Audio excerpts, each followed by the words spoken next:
Through a Scottish Prism, the programme that is unapologetically pro-Scottish independence and anti-Westminster rule. Everything we say here is viewed through a Scottish prism.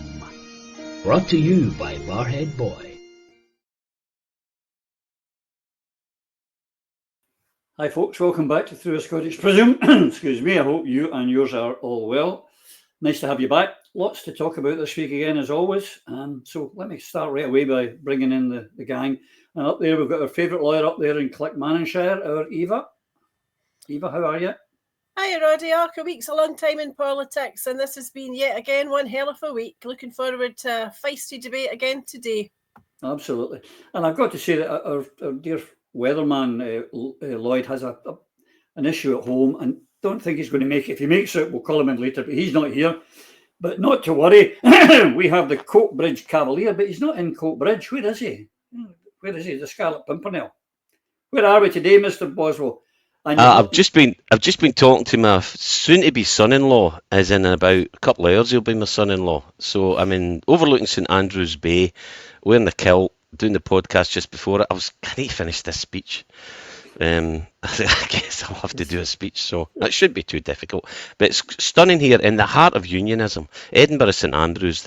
We should be setting up encampments here and fighting, taking the fight to them. It's our country, it's our towns, it's our history. We should make sure they bloody remember it. Let's bring the battle. Bring it on. Come on. Squid go outside, everybody. Well, all the best. Congratulations to your daughter and her wonderful husband. And I hope thank you. Callum. Molly and Callum. Rock and roll. Molly and Callum are... And he's a champion piper, so there's a Cayley band coming for Skye. Half the pipe band are going to be there, so there'll be no shortage. The music, and there's a brilliant band called Hotel Caledonia, a Coatbridge band, oddly enough, that only do Eagles covers. What could possibly go wrong? What could go wrong is you, as I know. I've been out with you many a time. I know that's what could go wrong. Anyway, as I say, we may have lost Lloyd, but I'm delighted we've got a newbie on the show, folks. He's a writer, a political commentator. His work in this regard has appeared far and wide. He currently has 4 books and has a new book about to be published in 2025. It is a delight. You'll recognise him as soon as you see him. John Wight. John, welcome to Through a Scottish Prism. Thanks for having me. I'm delighted to be here. Oh, the pleasure is all ours. I hope you're saying the same when the show's over, but we'll see.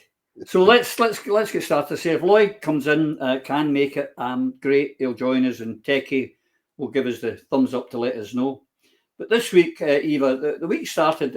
Well, in fact, as our show was going out last Sunday, of course, the cenotaph moment down in London, and Stephen Flynn upset so many unionists. Which, if you're doing that, folks, you're actually doing something right. It's when they're silent, you're not doing it right. He refused to sing the national anthem to the King of England, which seemed to upset a lot of people, Eva. Well, I salute Stephen Flynn for his attitude and his behaviour that day, and I wholeheartedly agree with him. There was no need for him to sing an anthem to a king of a foreign country because King Charles is not the monarch of the Scots. In addition to that, my view very firmly for most of my life has been that at a Remembrance Day event, you're there to remember the people who gave their lives and those who gave their todays for our tomorrows, etc. And I would have much preferred if, rather than the national anthem of a foreign country, those who stood paying respect and giving remembrance and thinking about all those others who lost their lives in so many wars over such a long period of time had perhaps taken time to think about what they were singing and why. And what they could have done is no better than sing the ode to Sergeant Mackenzie, which is otherwise known as Lay Me Down in the Cold, Cold Ground, where many, many more have gone. There's an original Scots version of this written in memory of Sergeant Charles Stewart Mackenzie of the Seaforth Highlanders, who with many others gave up his life so that we could live free, written and sung by a man called Joe Kilner Mackenzie in memory of his grandfather, a man from Murray, who along with hundreds of other Seaforth Highlanders from Elgin and Rothes went to fight in the Great War. Sergeant Charles Stewart Mackenzie, bayoneted to death at the age of 35 whilst defending a badly injured colleague. Those are the people that we should sing songs for on Remembrance Day, not a king who's never seen and never will see battle. No. Well, he would if I could get down there, but that's another story for another day. Phil, Were you clapping for Stephen Flynn when he refused to sing the English national anthem? I appreciated it. And as discussed before, white poppy for me, not my king, not my country. I'm all with Eva on this one. I think we should be focused on who we are, our history. And the other thing we should bear in mind is those who fought in these legitimate wars, the Great Wars, or what's supposed to be the war that ended all war, and the war that followed it, and all the wars that have followed subsequently. We should remember there's some wars we should fight, but many of the recent wars we should not be. We've been the agitator. We have been the instigator. These wars where there is no justification, we're invading other countries. We're part of a NATO, of an organisation that is that operates at the behest. Our institutions operate at the behest of the military-industrial complex, and we are fighting wars to make money for corporations. That's not who we are. That's not who the Scots are. So we need to remind politicians again, yet again, in fact, not remind them, we need to force them into submission to our will. That's what we have to do. They have to represent what we want. And we are not a warmongering nation. We'll have a go, and the bigger you are, the better, if it has to happen. You know, fight like you're the third monkey on the ramp, Noah's Ark, if you've got to fight. But if you don't, I mean, we don't want to fight. But this kind of thing for Stephen, it's the same story that we get with the poppy. This has been taken out of context, being used now. It's been used as a tool to weaponize war and the support of war. The same way the Americans go over the top in supporting the people that supposedly defend their country in Iraq. You know, it's not how it's supposed to be. We need to stand up and be counted here and make sure our politicians represent us. For once, Stephen Flynn represented the people of Scotland. Indeed. No, I'm a Republican. I make no bones about it, John. So not singing the national anthem played well with me. What about yourself? Well, there's consensus here on this issue. I give Stephen Flynn plus marks for that gesture. It's a small gesture, but a very important one. I think that has to be the line of march going forward, that we have to plant our flag in the ground of a modern democratic republic for a future independent Scotland. It's beyond me that any self-respecting, intelligent adult would be happy to sing an anthem to semi-feudalism in this day and age. It's a metric of our infantilization that we still have a monarchy. The great critical theorist of the Frankfurt School, Walter Benjamin, once said that behind every fascism lies a great revolution, lies a failed revolution. And I think that could be applied to monarchy. Behind every monarchy lies a failed revolution. And especially when you consider the current incumbent, who to my mind is a gormless halfwit, who every time you see him looks like he's been on the crack pipe for 3 days straight.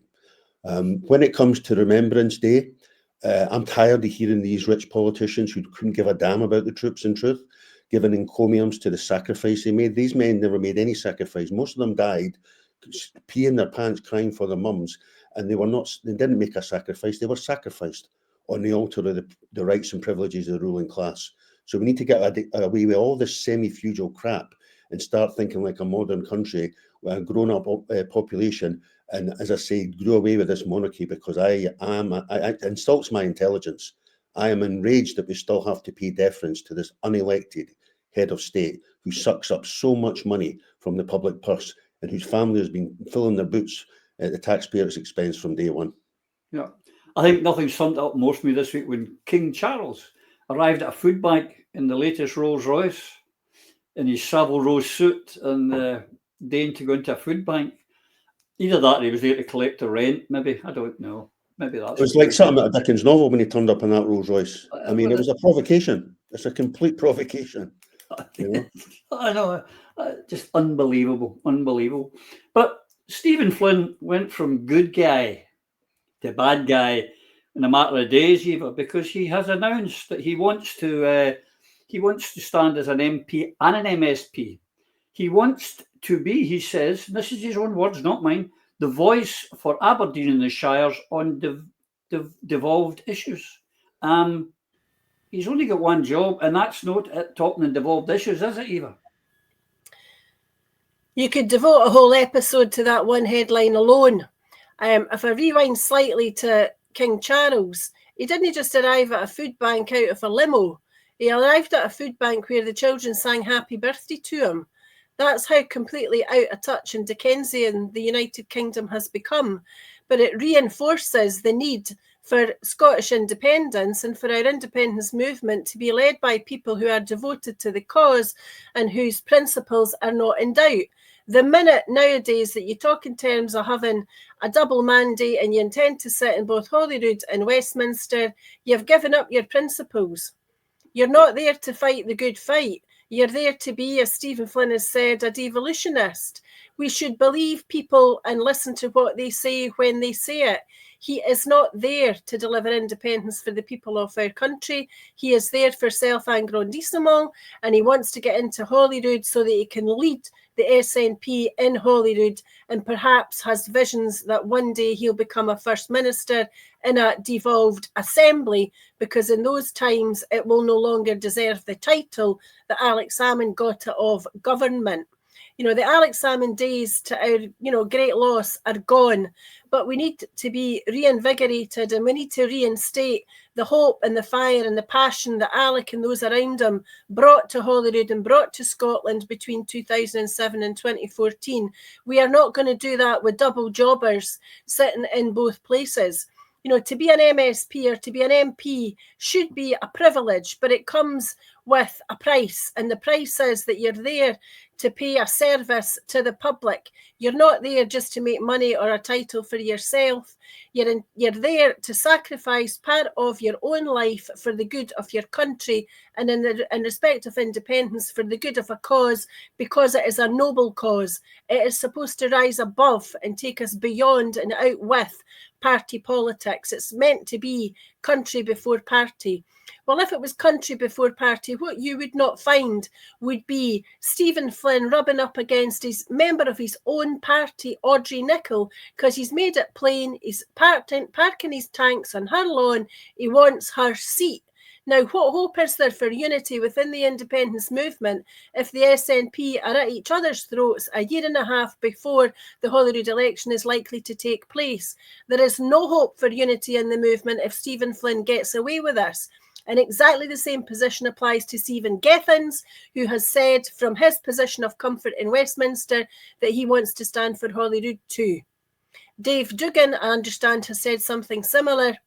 And it's really disappointing that the SNP elected, with mandate after mandate after mandate, they elected people like Phil, who thought he was going to Westminster to battle for Scotland. That was what was in Phil's heart and mind when he was elected. But what has happened since that cohort of 2015 is that the SNP has sold its soul. And this week is only more evidence of that sellout. It can be brought back, but it can only be brought back to reality if the people are able to voice their power and their views to the SNP and spell out to them in words of one syllable that what you should have are devoted independentistas representing every seat in the country at both levels, but particularly for 26 in Holyrood, we require a supermajority where we've got independentistas holding all the constituency seats, holding a number on the list, and being able to say, A, we've got a majority of seats, and B, we've got a majority of the popular vote. That is not going to happen when people are being asked to elect those who are already sitting in Westminster, or who are failed Westminster politicians who were booted out this year because of the failures at a policy level by the SNP and the failures of Sturgeon and those around her who continue to be in power. The SNP are going to have to learn a very hard lesson over the course of the next few months, or 26 will be an absolute bloodbath for them. And Stephen Flynn won't be sitting in Holyrood. He'll have to crawl back down to Westminster and suck it up there, because he'll have had his arse kicked out of Scotland by people who are beginning to learn what it is that he and those around him for now appear to stand for. Yeah, it is quite a thing. No, but I don't believe in coincidences, Phil. Certainly not. But it's no coincidence that Joanna Cherry was stopped by a rule that's now been lifted to allow Flynn to stand, and also was done for Neil Gray, but it was definitely just to stop Joanna Cherry. But is there a deal, do you think, being done between him and Swinney, so that when Swinney steps aside, he becomes a leader, so Kate Forbes doesn't? You know, he's coming up in the P&J, you know, he wants to speak up for the shires, etc. But I don't believe half this stuff. No, it's positioning. They're dual jockeying for positioning, and what sickens us is instead of positioning themselves at the front of the people they elected, our elected leaders should be leading us towards independence for our people and our nation. Instead of this, they're just constantly seeking and circling the vulture circle for the ever diminishing seats on the gravy train. That's the problem, and they're so self-obsessed that they fail to realise that. While you can, there's nothing wrong with getting on in life. This has been one of my big critiques. I went there. There was a number of us, including Joanna, who went there who were making a lot more money than we ever will as politicians. Why? Because we're not corrupt. The corrupt politicians make a lot of money, and there's politicians making money after they come out of office. And just again, I'd refer everyone to Revolving Doors, that wonderful article by Private Eye that explains this, how the actual system works. So the information is there if people want it. So when I look at this and I see, I mean, he's went from, as we say, that tune the fat good guy to wank right away, because whilst not singing the English national anthem was a true reflection of Stephen, the man that I knew when he fought alongside me in Yes Aberdeenshire in the up to 2014 referendum, but it does not compensate in the balance of the independentista's judgment, I would say, of him as Stephen being part of the problem, not the solution, to the failure of our elected members to represent us and win us our freedom. He has failed. He and his ilk are failing. I failed. I went to Westminster in anticipation of, well, there's 56 out of the 59. This is going to be, we're going to do things differently. First thing, we'd befriended the cleaners, the workers, the bar staff, the gate, the people that marshalled the workers in there. We treated people with respect and dignity, and we didn't kowtow and doff our caps. That's what I expected to continue. It did not. It very quickly turned the heads of those who had never perhaps been in such. I mean, it's an impressive place. It's designed to turn heads, and that's what it's done. So I look at the failure of Stephen and the rest of these troffers. They just seek to further his benefits under devolution to himself. That's what Stephen's doing. And sadly, a friend of mine who I have a great admiration for, Stephen Geffens, sadly he's stuck to the Nicola gravy train, which is a disappointment because he's got real potential. But there you go. But what the reason why you will not be forgiven, gentlemen? In fact, I withdraw that. I detract that. You're not gentlemen. The reason that you have failed is because while you're doing this and bickering amongst yourself, more and more Scots fall into poverty. It's 1 in 5 now, while these shysters procrastinate.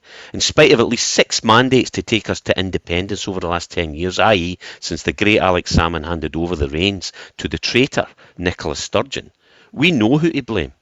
And we must not miss them and hit the wall. As my Gran Glenn used to say, procrastination is the thief of time. And look at how much worse things have gotten for our people. How many independentistas have gone by the wayside, including Alexander the Great, and we've Big Ian, and the list just goes on and on. And we will not. They will not see what they deserve to have seen and should have seen had we the people not been betrayed by the likes of Nicola Sturgeon, Humza Useless, John Spinney, Angus Robertson and their ilk. Now, as I said before, these vultures, the likes of Stephen, the leader, he's going for 2 jobs. All the vultures are circling for the fight of the ever-diminishing seats on the gravy train. He's just another shyster. They have to act like it's independence, nothing less. Nothing else is good enough. Here's the thing, John. If you're serious about independence, why do you need to be in both in both the houses? I understand when Alec took over the leadership for one while he had to do it, but and I'm not condoning it in any way, but why, if you're seriously, why would you want to take away a seat from a sitting fellow member of the independence group if independence is your game and not self-gain? Because that's what keeps coming back to me. He's doing this for self-gain, not for independence. It's inter-party factionalism writ large. Why would you ever take seats? Why would a party that stands for independence want to take seats in the parliament of a foreign power? I give you the example of Sinn Féin. They would never take their seats at Westminster. They focused on their own polity in the north of Ireland. I think that's where they should go if you really were serious about independence, as Phil mentioned. on the basis that no man or woman can serve two masters at the same time. I don't know how this is going to work in practice, how he's going to be able to fulfil both jobs properly. It's very bad politics at a time when the SNP is already mired in scandal for reasons well known, Operation Branchform and the fallout from Alex Salmond's sad demise. And this is going to be bad. I mean, they've lost loads of voters at the last election. It's like they live in a different world, completely detached. And as Phil says, I've been at Westminster once myself, and it does intimidate. And you can become compromised by the baubles of the Westminster Parliament and the bars and the status and all the rest of it. And I think a lot of them have become compromised by that, including Stephen Flynn. He makes some interesting interventions at PMQs, but I don't know what the man stands for. Apart from that, I've never seen a piece of solid writing from him about a vision for the economy, social policy, how an independent Scotland would work in terms of the currency. Nothing, none of the big ideas. He's substance free. I just see him popping up with a Scotland football shirt on from time to time, which I think is infantile. So there's a very parlous quality of political heft within the SNP, and it just is further evidence that the party is imploding due to faction fights. It's still a Sturgeonite party, and until they get rid of that clique and they get fresh blood and fresh leadership, principled leadership that people can trust and that can inspire people, and don't just think that independence will be won in Parliament. It won't. It'll have to be won on the street. It'll have to be a combination of parliamentary action organically linked to activists in the street and build a mass movement. That's how you win independence.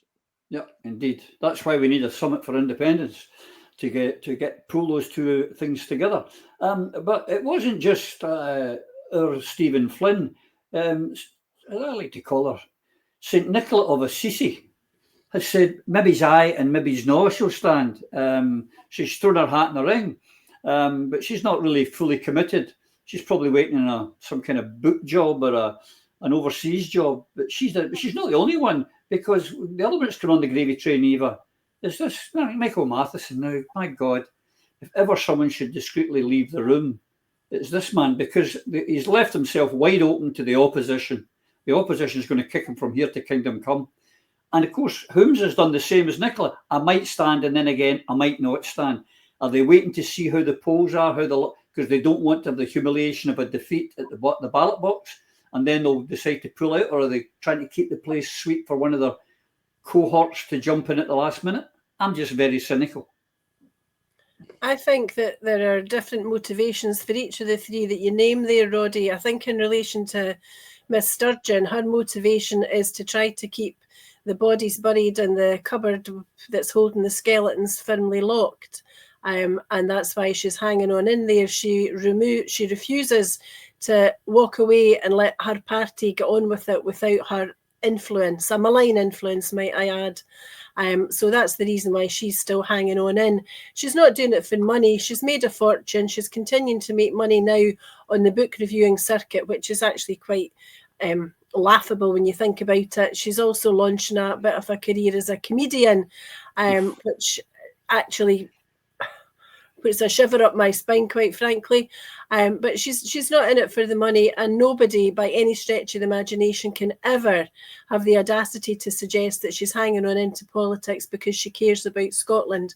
Because if she cared about Scotland, she'd have beetled off into the sunset long ago. So her position is quite straightforward. She wants to maintain control over whoever it is that holds the redacting pen. In respect of Michael Matheson, he should do what I've done fairly often in the last few months, and that is speak to people in the Falkirk area. I know very many of them very well, and to say that his name is mud, as was said during the week, is the understatement of the parliamentary year. It is much, much worse than that. If he were to be an approved candidate, he would be annihilated. People have no time for him. They are furious about his behaviour. And it's like Watergate. It's like what we saw developing this week with Neil Gray. It's not so much the actions that are the problem. If you put your hands up immediately and admit you've made a mistake, people might be a bit more forgiving. But when the truth has to be absolutely dragged out of you, inch by inch, and it takes a mile to get it done, you absolutely lose your dignity, and people just lose respect for you, and they lose trust, and once it's gone, it's not coming back. So that's the position with Michael Matheson. He too should withdraw gracefully and go back to the career that he had before politics, which, if my memory serves me correctly, I think was occupational therapy, something like that. With his experiences having worked in health, he should be able to return to that job. Larbert Hospital's crying out for folk like him with those qualifications. He should know that, being the MSP for that area. Hamza Yousaf, I don't know where to begin. He's obviously tried to hit the headlines this week, claiming that Elon Musk's been keeping an eye on his direct messages on Twitter for what they might say. I'm looking forward to those revelations, and I hope that they come soon. I also think that maybe Hamza's got a wee bit overinflated opinion of himself if he actually thinks that Elon Musk pays any attention to his conduct. But Hamza's there because he doesn't know what else to do. He's obviously been touting for a job on the international stage because he thinks that he can be some sort of negotiator or peace broker. I don't know where he's learned the skills for those, because as far as I'm aware, his entire career has been in politics and he's never had a job in anything else or in any other sphere, or given himself or got any training to enable him to become any sort of peace negotiator along the lines of those who have previously and rightly been awarded Nobel Peace Prizes. But I wouldn't be the slightest bit surprised if that's his ambition. What it's not is to better the people of Scotland for the reasons stated in relation to his immediate predecessor, but also because he represents a constituency in Glasgow and he lives in Broughty Ferry. That doesn't really seem to me to sit particularly well, and I doubt very much if the people of his Glasgow constituency will be overly keen on re-electing him anyway, given that he seems to have deserted them in the main long ago. But I think he couldn't negotiate a peace with a nursery, a kindergarten in Dundee, so I don't see how the hell he could go on the international stage. Phil, these Nicola Vassisi and Martin Humza playing, maybe aye, maybe no. Again, it just shows disrespect for the voters, for the movement, and for their own party as well. You're either in or you're out. You're either for independence or you're no. Or am I just too black and white? No, that's it. Independence, nothing less. It's what the people of Scotland need and want. If we both need and want, is it a surprise that the SNP are losing ground because of their actions? We judge the actions, not the words. And they are not acting as a party. Since Nicola took over, they've not acted as a party that seeks the independence of this nation. They seek the comfy slippers that I don't know, maybe Comfy Slippers Pete Wishart has built a slipper factory, and there's plenty more to go around, because they all seem to be looking to wear comfy slippers and retain positions that they're not fit to hold. I say no, nay, never. No, nay, never again. Chancing buggers that they are. Both are. Humza and Nicola Vassisi, that's a good one. We sadly now need to bury those who would be Caesar. No more praise for these clowns. We have to tell it like it is. We have to tell Alex's story. The truth about the alphabetes needs to come out. That should hopefully put Nicola in prison, where she and the rest of them belong, in my opinion. Touching on Eva's point, the redacting pen must and will run out of ink one of these days, and she and her ilk will get their just desserts. One Michael Matheson, he's a job's worth. Alex Salmond, Michael Matheson and I had a conversation in late 2015, and bear in mind what Eva said about his lack of police experience. As an ex-police officer, I'm all right, I'm still on the tablets, was approached by a friend to advocate for Ian Livingston, ex-Lothian and Borders man, and the choice of police officers themselves, who wanted more community policing and giving police officers their discretion back. For me, that was critical. I joined the police in the transition between old school and this zero tolerance that came out. It was appalling. I was arresting kids for things that I'd done when I was wee. Instead of having the discretion of the local bobby by the ear, round to your mum and dad say, oh my God, no criminal conviction, just a clip in the ear, and the mum and dad know exactly what the situation is and back the police, and the young man, or mostly young men, are pointed to the right path. That's how it used to be. But that's not, what they're looking for is critical. There's zero tolerance, and it's all about statistical improvements. It's all about scoring points. And that's not what effective policing is all about. And these woke idiots will never know that. They don't care. It's all about virtue signalling, nothing else. It's completely wrong. So instead A certain Mr. Gormley was appointed as Chief Constable of Police Scotland in January 2016 after taking over from Stephen House, and he'd formerly been the Deputy Director of the National Crime Agency and Chief Constable of Norfolk Police. The conversation with Alex, Michael and myself ended with Michael stating that it's never what the police or the people want, it's always who the politicians want. That's why we didn't get who we wanted, when and when we needed him to do what he wanted and stated he was going to do. Ian Livingstone would have been the right choice at that time. He did come in later and didn't do everything he should have done, but this needs to change. It should be with this goes back to what the basic problem is. These people, they think they're in there and they think they can do what they please. If they say the right thing, they can say one thing one month, the opposite the next, and people don't follow or pay attention. We need to pay attention. We need to hold these individuals to account. And the current clutch of so-called leaders or representatives within the SNP all need to go. That stable needs cleared out, and we need rid of these people, and we need people who are actually going to stand up for what we believe and what is best for the people of Scotland and this country. Absolutely. John, Nicola, Humza and Michael Matheson playing, as I say, put your left leg in, put your right leg out. In or out, get out. What do you think? Well, I agree. I concur completely with Eva and Phil on this. I mean, they're opportunists, they're careerists. I give Nicola kudos for the brass neck, thinking that she can come back. Perhaps she thinks she can recover a reputation. If so, she's deluded beyond peradventure. She probably does still retain some support in her constituency of Govan Hill. There's still a cult, or residue of a cult around her that's acted as a firewall. She is a completely discredited leader by any metric. We don't know what's happening with Operation Branchform, which itself is a national scandal, the time it's taken. We need to get rid of her and Dorothy Bain, the Lord Advocate, who's been riding shotgun for Nicola. This party is still Nicola's party. I think she's still pulling the strings from behind the scenes.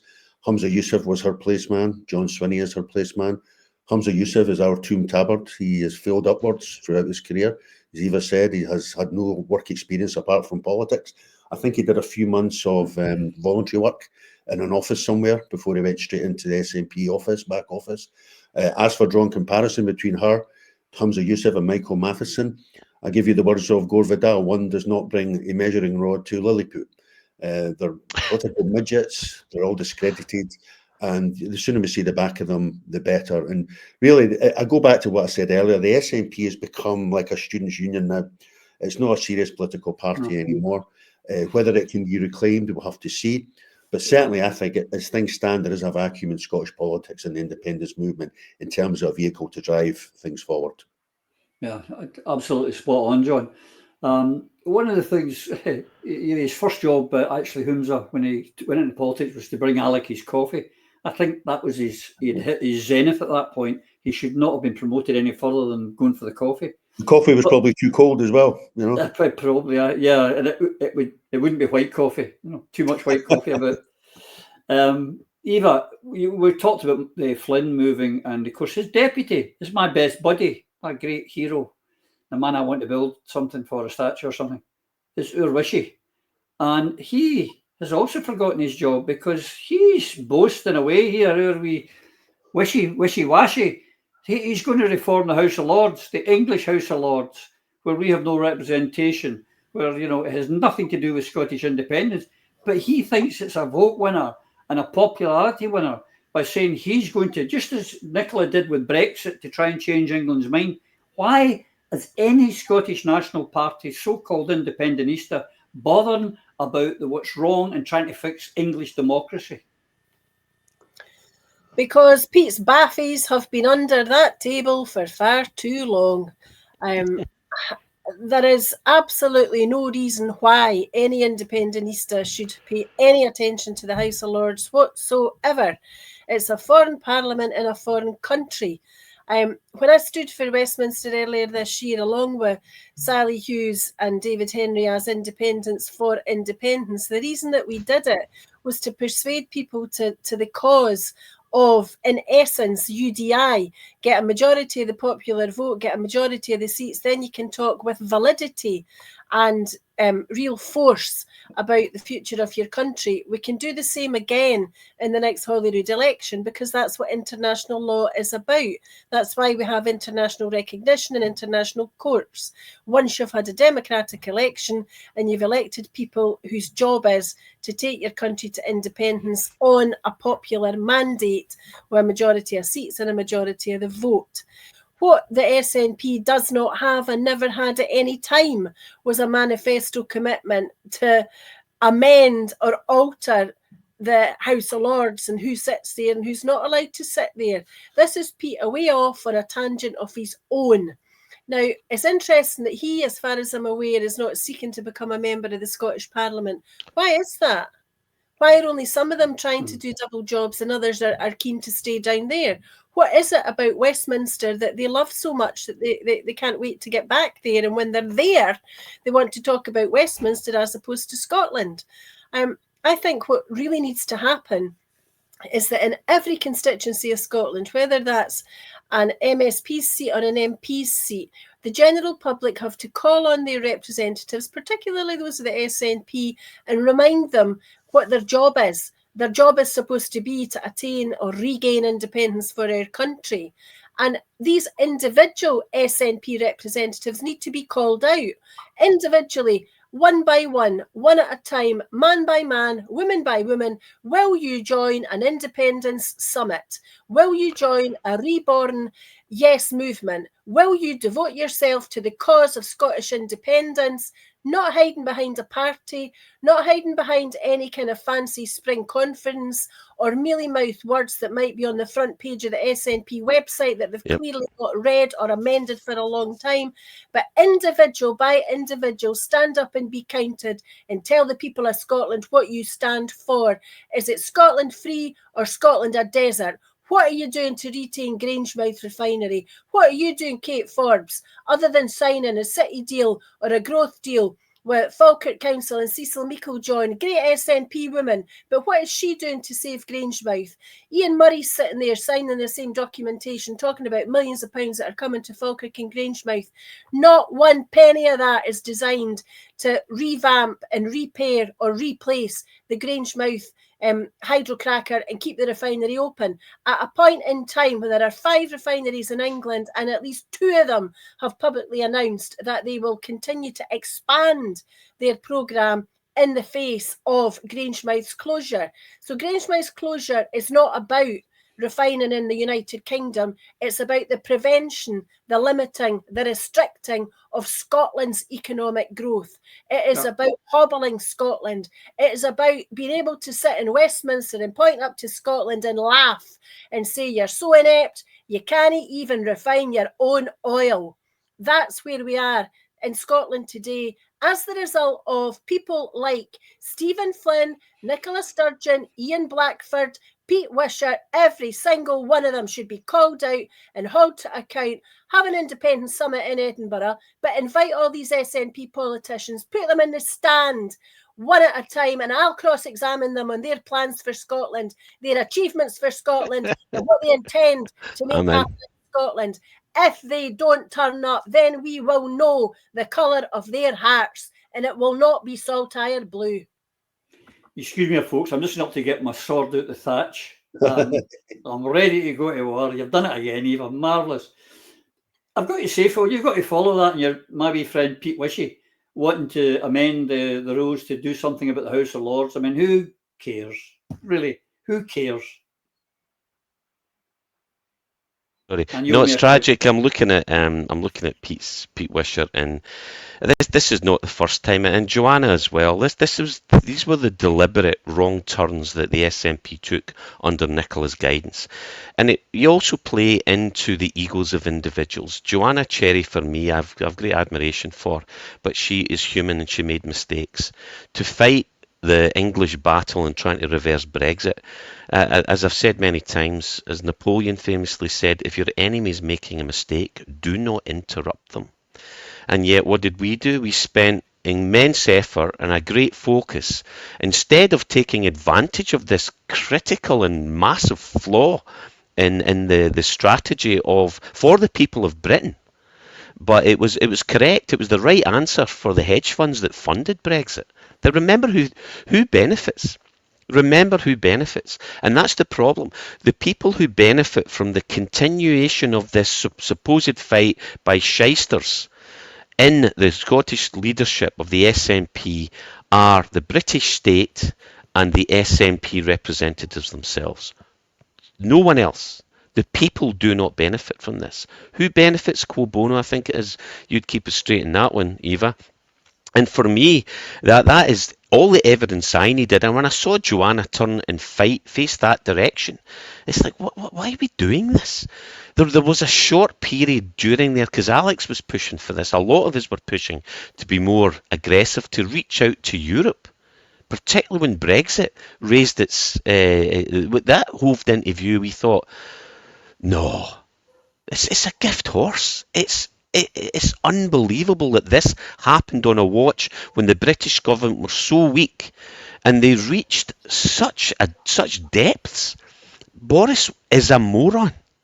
Boris is a buffoon. You see him talking up Ukraine. You see some of the speeches he made. I mean, he was a student of Greek and Roman. He's got no idea about reality other than what lines his nest, and he's done very well for himself. To actually consider that he's still thought of as a potential leader of this disunited nation, it should be no surprise, but it sickens me that people like Pete have been allowed to get away with this. Why the hell he's still there? Well, you've got to ask the people of Perth and Kinross, who've not got the best taste, clearly, you know. They've screwed up quite a lot and regularly. I mean, there's a reason Pete Wishart was the only guy in Runrig who wasn't given a microphone. Why didn't we take that one on? For God's sake, people, you know, these guys knew something we didn't. But unfortunately, we're now suffering for this pish, so they just enraged by it and sickened by this nonsense. We need to cut them down, and I mean that politically. We need to stop these people permanently, get them out of politics. I agree. John, Pete Wishart playing about with the House of Lords, not his job. He's only got one job, and that's not it. Well, he's acting as a de facto agent for the British state. I mean, a self-respecting advocate of Scottish independence should not be in the business of pulling chestnuts out the fire for the British establishment when it comes to these semi-feudal post-colonial institutions such as the House of Lords. Pete Wishart is a lightweight. I cross-swords him on Twitter not too long ago. I think he's an absolute balloon. I think he's been dining out on his Runrig history for far too long. I think he needs to be challenged in the next election for his seat from a respectable and credible and principled independence campaigner on the basis of the arguments that Phil and Eva have made. On the point about Brexit, I completely agree with Phil. That was a major inflection point in British affairs, and an opportunity was missed. And there shouldn't have been any bandwidth exerted in trying to save this union from itself in terms of plunging over this abyss into this nostalgia for the British Empire that no longer exists. We should have taken advantage of that. Every one of Scotland's local 32 councils voted to remain. That was a clear democratic deficit. And I think historians will look back, social historians will look back and level a withering indictment of those who sought to try and save the Union on the basis of salvaging Britain from itself with regard to Brexit. Yeah. But it's not just Scottish MPs and SNP MPs who are making a fool of themselves now. Someone who everyone in Scotland is very familiar with is John McTernan. Now, I don't know if our viewers know, but on Tuesday, the British farmers are descending into London towards the House of Parliament to blockade and spray some shit on some buildings, I believe, as part of the plan, because they're unhappy with Rachel Reeves, the customer services girl from the Bank of Scotland. Her budget shows that she was the customer service girl in the HBOS and not an economist. And in effect, it's going to put a lot of farmers out of business. So this is McTernan, what he thinks, because they're daring to question the Labour Party. This is a belter. Farmers want that may or may not be right. I'm personally in favour of doing to farmers want to go on the streets. We can do to them what Margaret Thatcher did to the miners. So just to be clear, Johnny, you would beat them up? No, close them. I mean, this is an industry we could do without.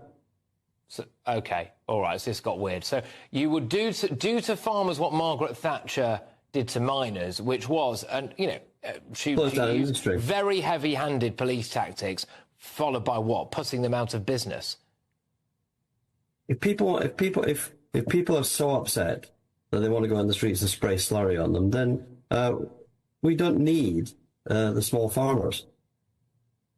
Right. Okay, John, I'm not sure that's a particular... You were, just to clarify, you were a former Labour Special Advisor, possibly emphasis on the word former there, but just to go on, Ed Miller...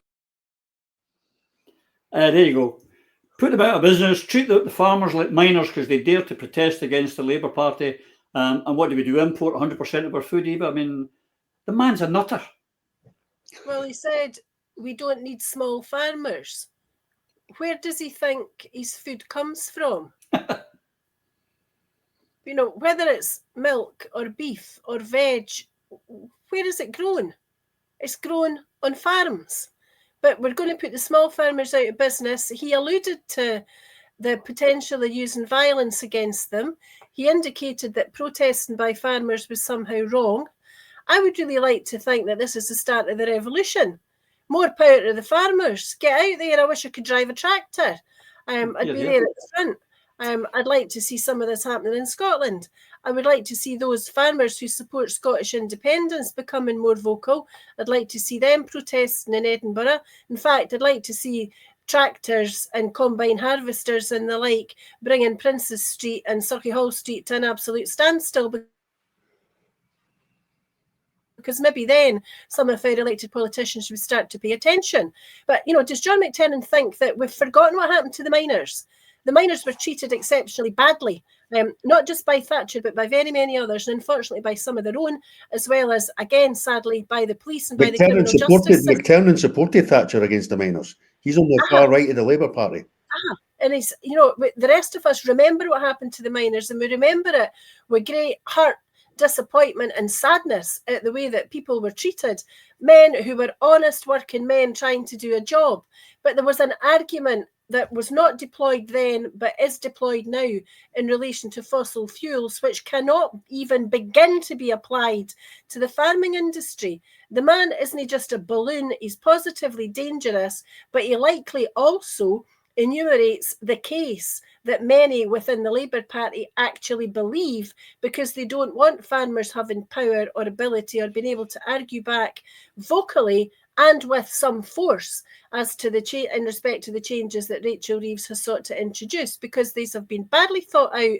They will have a very poor impact on smaller farmers and particularly family-owned enterprises that have been within families for generations, where people do get up at the crack of dawn and they work long hours and hard shifts to deliver the food that the country needs. That was appreciated in World War II. It was not appreciated to the extent that it should have been during the pandemic. But Kevin McKenna has a great item out today in respect of discussions he had with people and observations at Agri-Scot. I commend that article because it gets to the nub of the issue, and it's extremely well written, and it really puts folk like, or should put people like John McTernan to shame. That man should never be on the media ever again with an attitude and a view like that, because it's absolutely shameful and there's no place for it in a democratic society. Yeah, I agree with you. And the funny thing is, that's another article which is not in our discussion today, but I noticed that GB News, where he was being interviewed there, now is getting a better audience than the BBC News and Sky News, because the people are getting fed up with the rubbish they're getting on those channels. But you were saying about Sauchiehall Street brought to a standstill. No, the Tory government and the Labour government before it managed to do that already. Sauchiehall Street is at a standstill, unfortunately. Phil, we've got Lisa Nandy in the Labour Party who wanted to see Scottish independence supporters being attacked by a military militia and beaten up for daring to want to have independence. We've now got John McTernan, another well-known Labour man, saying let's beat up the farmers, let's put the farmers out of business, we don't need them. This is the Labour Party, the Workers' Party. It's clearly not. It's I was being sarcastic, Phil. Yeah, it's waving the flag and adopting and taking that position that was so hard fought for by the people of Britain, in fairness to it. But the neocons are in charge. GB News growing. This is a sad indictment of where the UK is and where the UK continues to go. Asset stripping of what's left, particularly in the outlying reaches and the cash cow that is Scotland.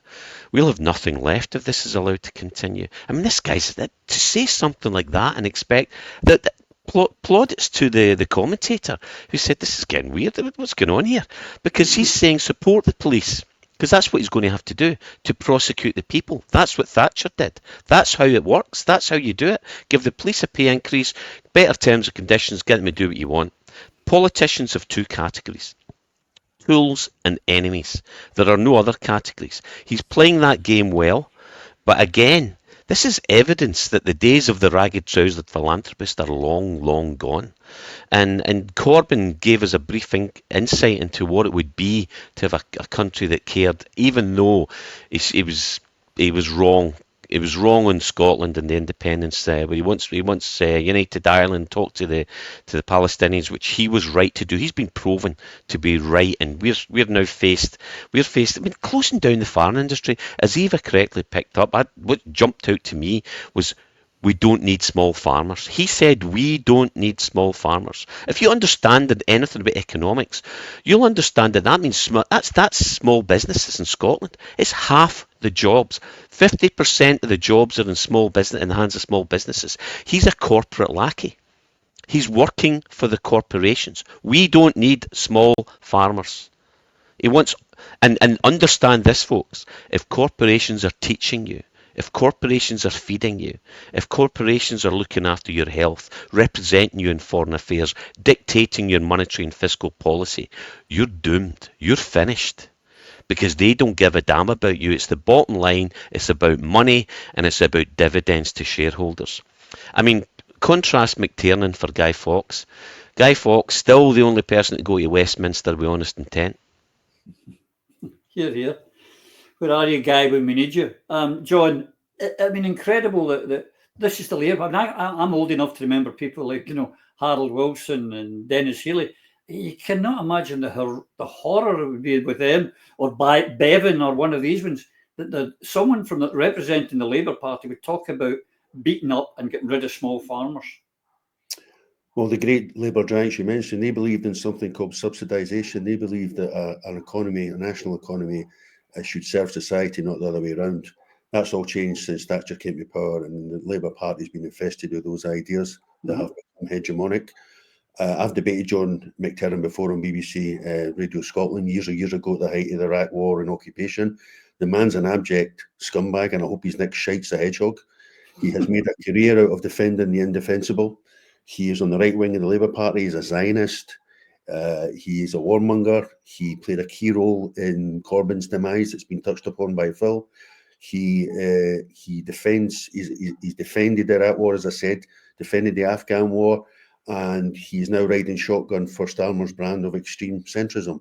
That was a callous, brutal, barbaric thing to say. The fact that he felt minded to say that on national media, regardless of the platform, just shows you how far we've sunk when it comes to the morals of these people who still get voices on mainstream platforms. This is where we are now, and it's a poor reflection of how, since Brexit, the debate and the discourse has coarsened, and they can attack a community. And what value do you place on communities? We saw the damage wrought to the miners. Communities ripped up. Working class communities turned into wastelands of drugs and crime and despair and immiseration. And the fact that this man thinks he can play so fast and loose with people's lives and their histories and their cultural values and their tradition, I think it's astonishing. I'm with Eva. I don't think he should be platformed in any serious, incredible news organisation's channel again.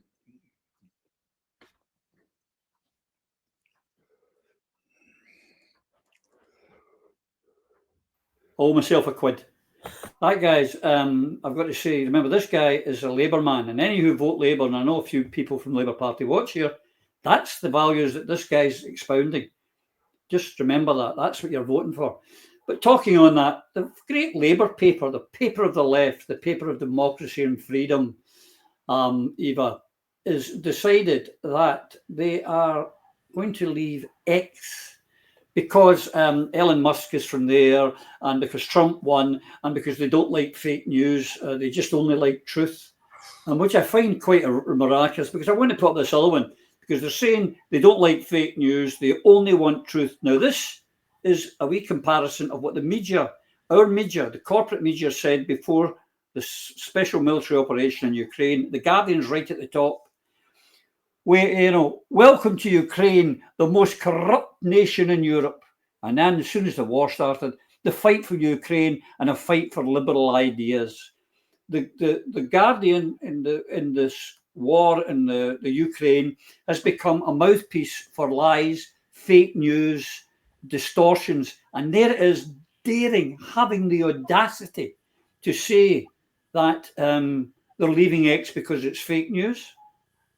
Well, Roddy, when I was at school, secondary school, I worked in a paper shop, and I used to read all the newspapers. Now, it was a wee shop in Alva, so most people got the Daily Record, a handful of folk got the Daily Express, a couple of people got the Daily Mail, and out of the entire town, there were 2 people got the Guardian, 1 person got the Telegraph. And I used to read them all. And you could see the differences in approach around each individual paper and the stance that each took. It was always entertaining on a Sunday when you got the likes of the Sunday Star or the Sunday Sport or something, and you had a slightly different headline. But I think the Guardian have now lost all claim to be a serious newspaper as the result of this announcement, when taken in conjunction with what they said last week once it was known that Trump had won, when they offered their workers, all their staff, all the journalists, all the contributors access to counselling to enable them to deal with the fact that there had been a Trump victory. The game's a bogey. It's not a serious newspaper anymore. It cannot be taken seriously because it fills its column inches with information that is now utterly bogus and I think pretty well devoid of credibility. Here's the thing, Phil. Now, I know for a fact, as someone who, puts out not as many as I used to, because we discuss most of the topics I'd like to write about on here. But when I put out a blog, I know if I've got a comma out of place, or I've made if I put a wrong number in, I get hammered at me. I made a typographical error one time when I was talking about Bannockburn, and I put in 1214, and I didn't proofread it properly. My God, I was absolutely slaughtered. Now, I accept that, and it made me more keen to make sure that everything was right when I put out a blog, to make sure everything's right. I don't mind the criticism. It keeps me on my toes. Their problem with the internet and shows like this and my blog is because we question them.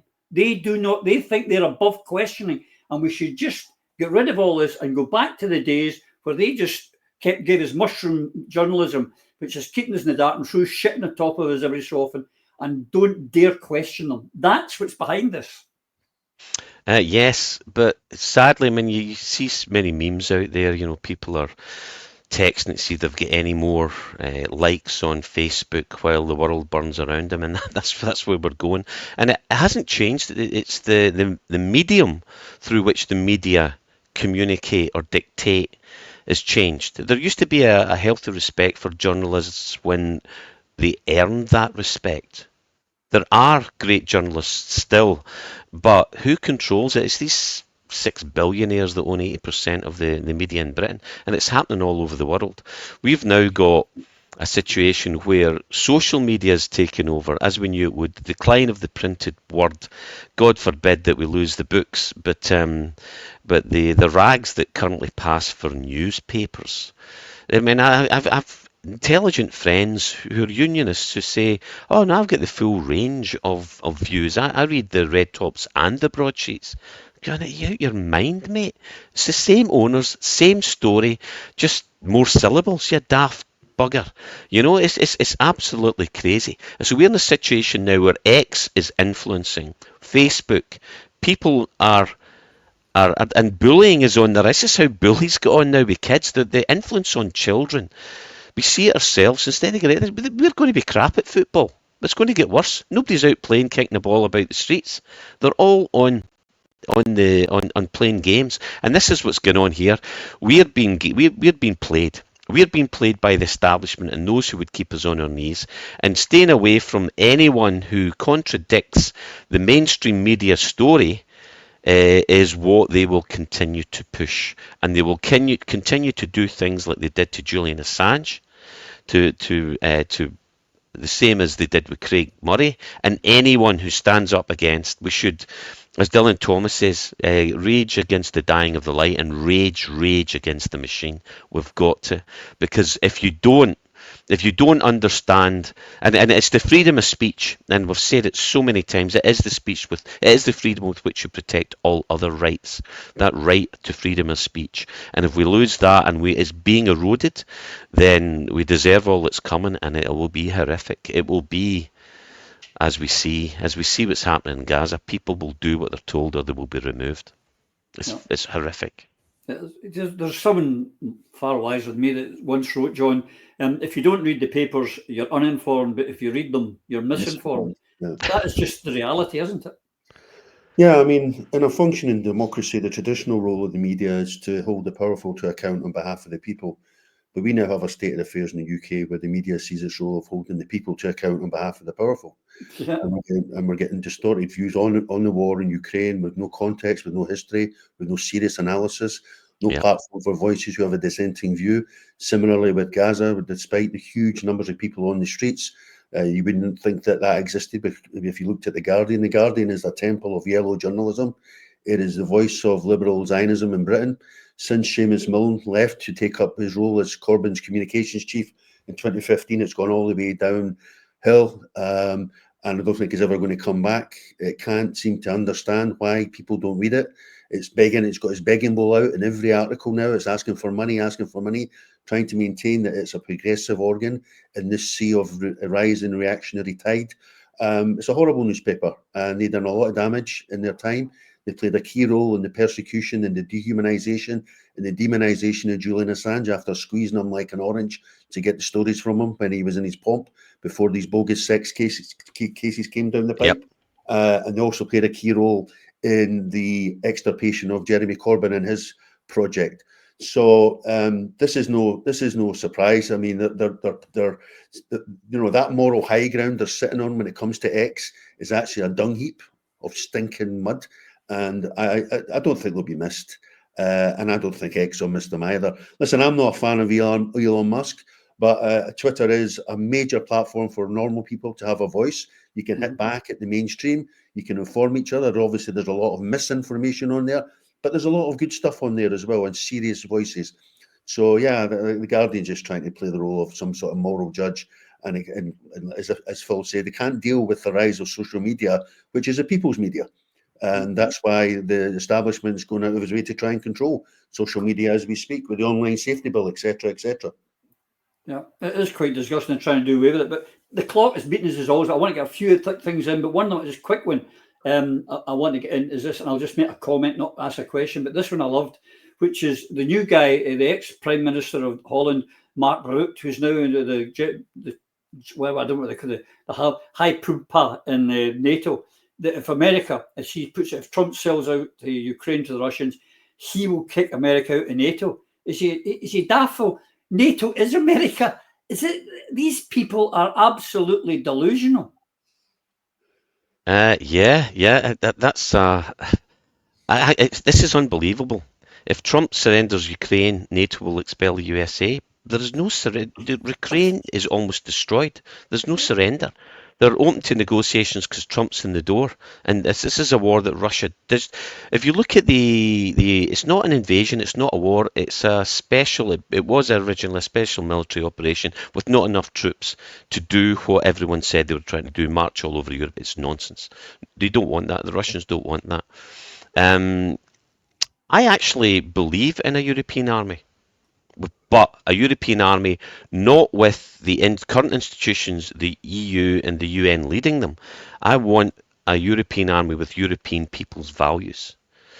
And I've seen the inside of this. As you know, I've spoke about it before. I was a delegate to the NATO mission, US mission in NATO, representing the treasury side, the money side of SNP in 2016, when we were talking about, and this is just before Trump came in the last time, and I did some numbers on it, and at that time, as is the case now, 70% of NATO funding comes from the United States. 70%. Trump was talking then about dropping it to 50%. If you do that, by my calculations, even if everybody is 2% of GDP, you're going to be 20 billion short. And I had that conversation with him. We sent a bunch of people, some good people, but none of us had any experience of real military experience. It was a bunch of collected people who were there to mouth the word that the Scottish government in Edinburgh wanted us to hear. And now you've got Mark Ruck saying this, and then you've got Mark Rubio, who has been appointed. I mean, this is really scary. The new US Blinken replacement is Mark Rubio, who blames the Russians for Nord Stream, even though it's fully admitted it wasn't them. Hamas for bombing campaigns in Lebanon. Syria, this is coming to what you were going to ask, I know, but Rubio's a warmongering hawk.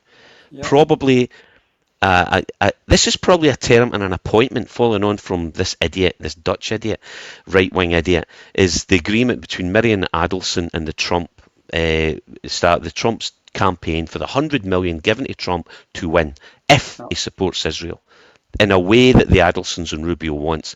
We could all die in a nuclear war. The Samson option, which we should talk about, by Israel, nukes pointed at European cities. Israel say, if we go down, we all go down. Wake up, folks, or one day none of us will wake up. The only hope I've got is that Trump does what Trump wants. This narcissist, this egotist, this guy who the reason I would vote for him, as I've said before, is his anti-war beliefs. And the fact that he wants to stop the Ukraine war, stop it in its tracks as soon as he can. I was hoping he'd do the same with Israel. My fear is he's been bought, and that could end it all. That's the tragedy here. Indeed. As I say, the clock's beating his ears. I want to get two things in, and these two are related. And the first one is, despite everything that's going on just now, the polls have come out, the latest polls, again showing independence at 52%, but showing the SNP as the biggest party at Holyrood in the coming elections. So there's an opportunity for independence, and I want you all to talk about that. We need a vehicle for that, and that's coming very soon, we hope. But here's the other one. Talking of free and independent, here's just one of the things that we could do, folks. Mali in Africa was one of the poorest countries in the world. It was owned by the French, and I say owned because it was a colony. They've now become the first African nation to be debt-free, paying off $300 million. And you know where they got that money, folks? They got that money because they kicked out the French. They then went after the bankers and the collaborators and the spivs and the oligarchs who had stolen all that money. They took it off them, threw them in jail, took their assets off them and paid off the national debt. And I tell you what, in independent Scotland, I'll drive the truck. Phil can help me load them up in the back of the paddy wagon while we take them off. And we'll get their money off them, and we'll make sure that the money comes back to Scotland. But Eva, it's encouraging that independence is still, despite everything that's going on, it's still the majority will. And even the SNP, who are, as we've shown, are making a mess of it, people have realised Labour and unionism is not the answer. This is why we need the Independence Summit, and we need, as we've spoken about so many times before, the independence vote at the next Holyrood election has to be based on one candidate for independence per constituency and a managed, competent presence on the list. That will give us the two elements that we require for international recognition and legitimacy. The mandate comprising both aspects, one side of the coin being a majority of MSPs and the other side of the coin being a supermajority of the popular vote, so that Scotland's support, the support of the vast majority of the population, is clearly in a democratic election seen to be for independence. And the result of that election is a mandate, the authority, the permission, the democratic permission of the Scottish people to those they elect to negotiate the terms of the independence settlement with Westminster.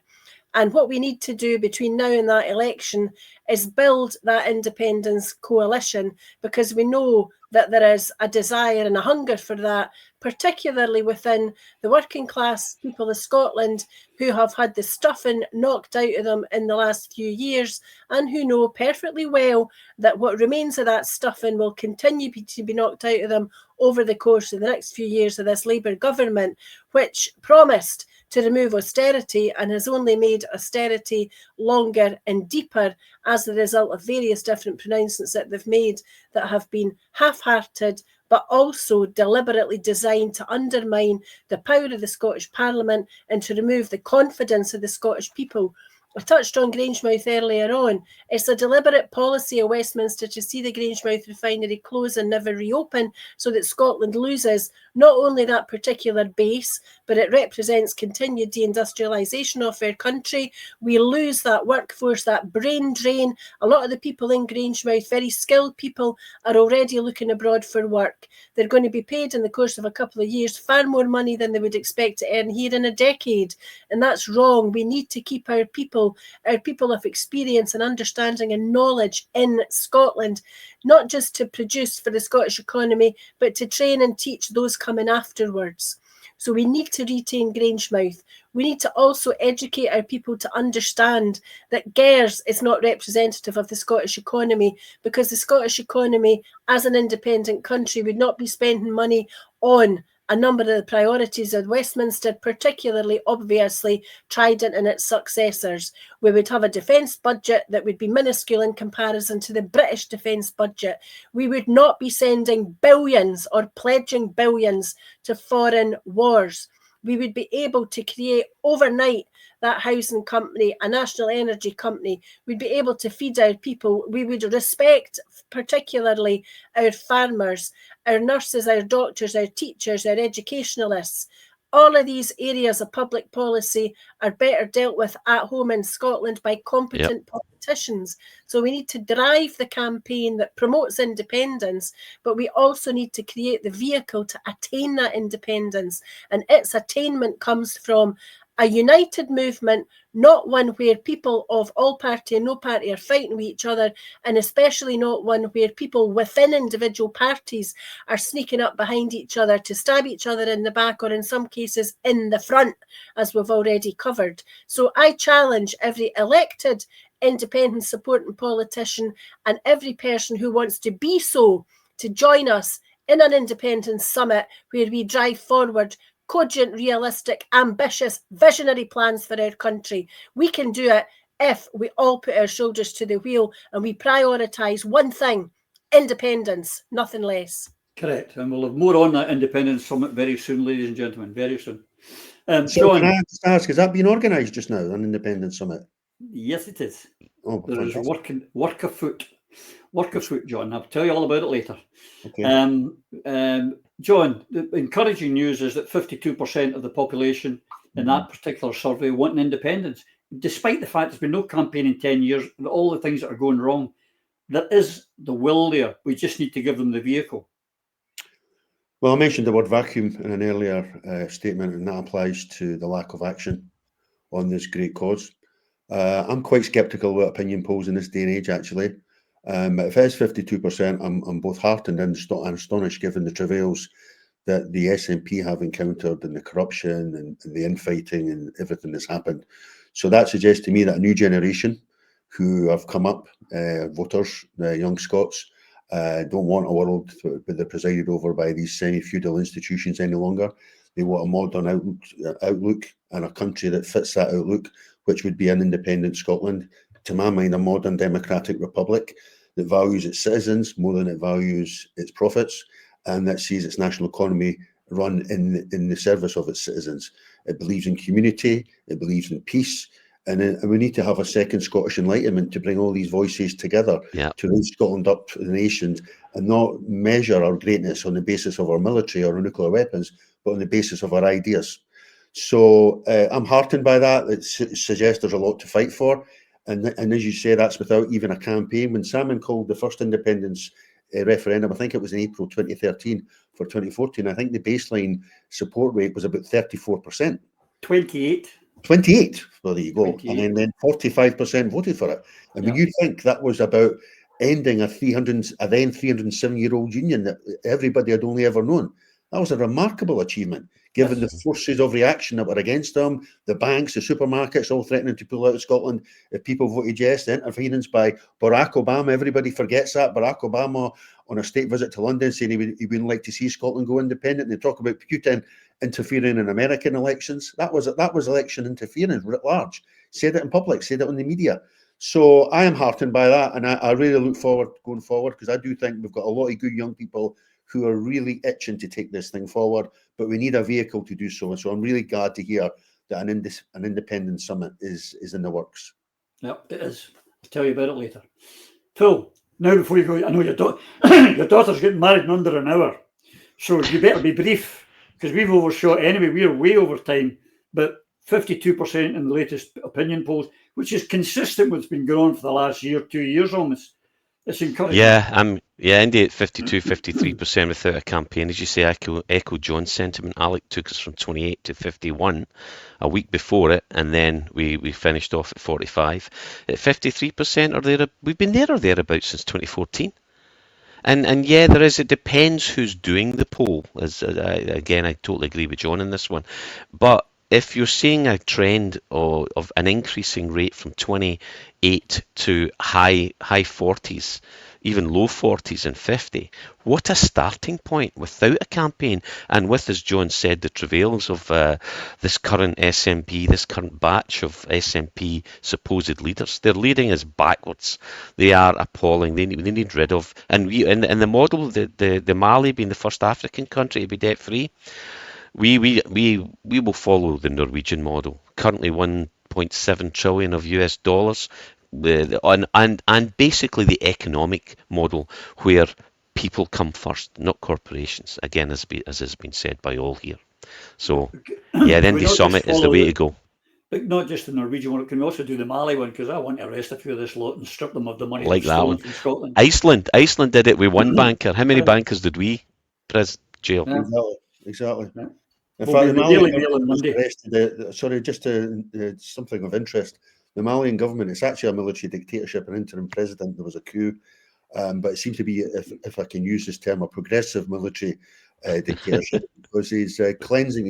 He's taken the country through a colonial cleansing, getting rid of French military forces, as is his neighbour in Burkina Faso. A lot of interesting things happening in West Africa right now, but it has substantial reserves of gold and salt. And as you can imagine, most of the gold mining companies are foreign that control that commodity. And the chief executive of an Australian mining company called Resolute came over with two of his executives because the government's not happy with how they're operating, threatening to take it into public ownership or to nationalise it, saying they're not paying enough tax. And as soon as they arrived in Mali, they arrested them and they've detained them. Fabulous. That's what I like to hear. Anyway, folks, we've run out of time. Excuse me, we've run out of time. We could talk all day, as you probably know. But until we see you again, may you and yours take care. Thank you. Through a Scottish Prism, the programme that is unapologetically pro-Scottish independence and anti-Westminster rule. Everything we say here is viewed through a Scottish prism. Brought to you by Barhead Boy.